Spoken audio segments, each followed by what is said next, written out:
حي على الفلاح.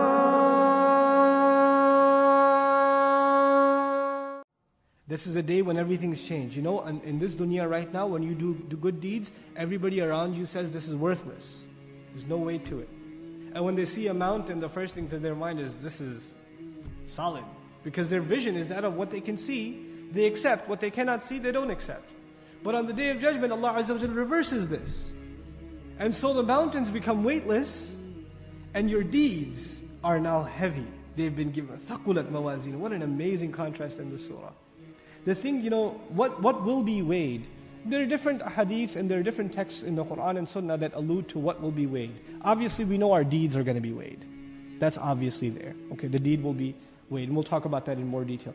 Allah Azza wa Jalla, the hadith of the Messenger ﷺ allude to even persons being weighed. The Sahaba would make fun of a light-weighted Sahabi, right? Or his beard, he can't grow a beard. He just got one hair. And he says, beware of his beard. Beware of that hair. It'll weigh heavier than the mountain of Uhud on the Day of Judgment. Right? So, there's alluding to a person's weight. Even the Messenger alludes in another narration to a person who's very heavy set, but when he comes before Allah on the Day of Judgment, he won't weigh anything more than a mosquito. So there's the weight of a person. Then, of course, there's the weight of our deeds. There's the weight of our deeds. And some scholars even add to this the weight of our intentions. The weight of our intentions and our sincerity in our deeds. So, فَمَنْ ثَقُلَتْ مَوَازِينُهُ فَأُولَٰئِكَ هُمُ الْمُفْلِحُونَ. Allah says, as for the one whose scales became heavy, then those are the truly successful. In other words, Allah is not saying whose good deeds weigh more than their bad deeds. The real issue here is your good deeds actually have weight. In other words, they were accepted by Allah. The intentions were good. The way you performed them were good. Mufti Muhammad Shafi' rahimahullah added, if you want to make sure your deeds are heavy, do two things. Make sure they have sincerity, and make sure you're following the procedure set by the Messenger sallallahu alaihi wasallam. Don't come up with your own good deeds. Stick to those two things and you'll be safe. So Allah, and He says, in His Allahu A'lam, He says that in my estimation, the weight of a deed will be judged by two things: how sincere you were, and how close to the Sunnah of the Prophet it was, sallallahu alaihi wasallam. And the closer you are, and the more sincere you are, the heavier that even the small deed becomes. It becomes heavier and heavier. May Allah Azza wa Jalla make our scales heavy. In other words, what we're learning over and over again is good deeds have weight. Bad deeds have no weight. Because when Allah seizes their deeds, Allah says, I will refuse to establish any wazn for them. I will refuse to establish any weight for them. This is a contrast from what we read in Surah Al-Zilzal. We read, فَأَمَّا, when Allah Azza wa Jalla says, فَمَنْ يَعْمَلْ مِثْقَالَ ذَرَّةٍ خَيْرًا يَرَهُ وَمَنْ يَعْمَلْ مِثْقَالَ ذَرَّةٍ شَرًّا يَرَهُ. They will see the weight, even the weight of a speck they will see. But it wasn't being weighed yet. It was just being what? Seen. But then the intentions were added. When the intentions were added, there was no iman in those intentions. They became weightless, and now we come to these ayat. Now the scale is worthless. Okay, there they at least saw this. Maybe it weighs something. Maybe it's something. But when they come to this, haba'an manthura, it's become worthless. وَمَنْ خَفَّتْ مَوَازِينُهُ فَأُولَٰئِكَ الَّذِينَ خَسِرُوا أَنفُسَهُمْ فِي جَهَنَّمَ خَالِدُونَ. And whosever scales were made light. Now the word, I keep translating scales, but it's those things that are to be weighed also. Because mawzoon, the word, if it's the plural of mawzoon, it's not just scales, it's the objects that are put on the scale. If those objects themselves are heavy, or if those objects themselves are light, that's part of the meaning of the ayah. So it's the deeds themselves that are carrying weight.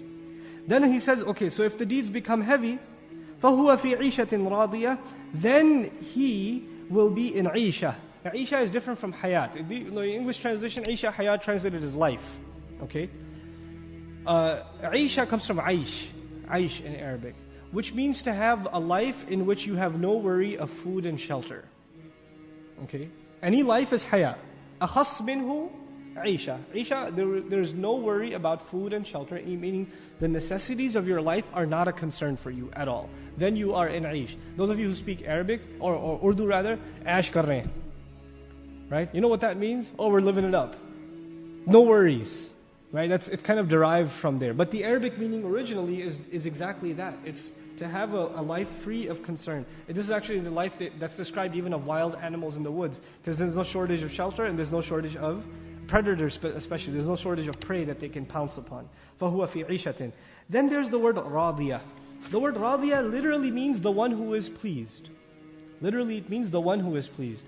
So as an adjective of isha, it's actually unique. A life that is pleased.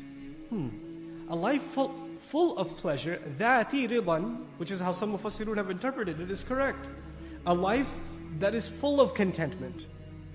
But in Arabic rhetoric, you can say, an overjoyed life. You didn't describe the person, you described the life. Right? You didn't describe the person, but you described the life. And this is so to understand that the entire life, not a moment, not a breath will go by where the joy won't be there. Where the joy will be missing, where the contentment will be missing. There will not be a moment of boredom or of dissatisfaction. So عِيشَةٍ رَاضِيَةٍ ذَاتِ رِضًا, as for example Al-Alusi rahimahullah says.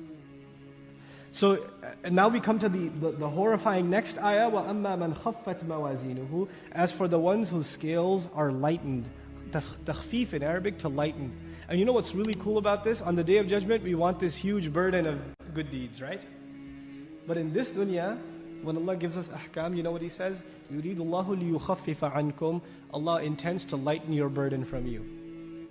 In other words, when you follow Allah's commandments, life in this world becomes light. Life becomes easy and your scales are getting heavier in the Day of Judgment. The contrast between the two things in the Qur'an's language. وَالظَّاهِرْ أَنَّ الْمُرَادْ بِهَا بِهَاوِيَةٍ جَهَنَّمْ. So he says, وَأَمَّا مَنْ خَفَتْ مَوَازِينُهُ فَأُمُّهُ هَاوِيَةٍ. And as for the one whose scales became lightened, the ayah ended. It didn't go straight to فَأُمُّهُ هَاوِيَةٍ. It stopped there because He wants you to think. As for the one whose scales became light, you stop there. You don't just go straight to فَأُمُّهُ هَاوِيَةٍ. لِيَدَّبَّرُوا آيَاتِهِ. You reflect on every single ayah. You stop and reflect on it. What's going to happen? And what's the worst that could? What the kafir is saying, yeah, so it became light. What's the big deal? And Allah Azza wa Jal adds now, He teaches. He says, فَأُمُّهُ هَاوِيَةٍ. Both words, very, very powerful. The word hawiyah first. We'll come to which is even scarier second. We'll come to hawiyah first. The word hawi in Arabic comes from huwa, which actually means to fall into a steep canyon. And it's usually used for a hawk or a bird of prey that sees an animal way down at the bottom of the valley, and what does it do? It dives down at full speed. It's faster than even falling. When you're falling down, all you have to your advantage is gravity. But the bird is even forcing itself to launch itself further down, way, way deep into the valley to snatch its prey. That's what it's trying to do. In Arabic idiom, actually I'll tell you the idiom at the end. The word hawiyah is referred to by Imam Madhari rahimahullah. He says that this is a canyon in hellfire so deep that only Allah knows its depth. So first of all, the location is such, and the one falling in it, or the one going to hawiyah is what? Endlessly just falling way, way, way, way down. That's described just in the word hawiyah. But then we find this really interesting expression of the Arabs. They would say for somebody who's having a really, really hard time, or they're in a horrible, horrible calamity, they would say, huwat ummuhu. Same verb is used, hawiyah, huwat ummuhu. What that means is his mother fell off a cliff into a deep canyon. They don't really mean his mother fell off a cliff. They're saying, man, you're looking like your mother fell off a cliff. But she dove right in. That's how you look. You look that depressed, you look that disturbed. Now, both words are used in the ayah, but the arrangement is changed. So Allah took the expression of the Arabs, but did something new with it. And this is again a feature of the Qur'an. فَأُمُّهُ هَاوِيَةٍ. Then his mother, I'm translating literally, his mother is the deep canyon in hellfire. His mother is that deep canyon in hell. Okay. What does it mean, his mother? Ummuhu. We learn a few things from that. First of all, a child, it runs to its mother.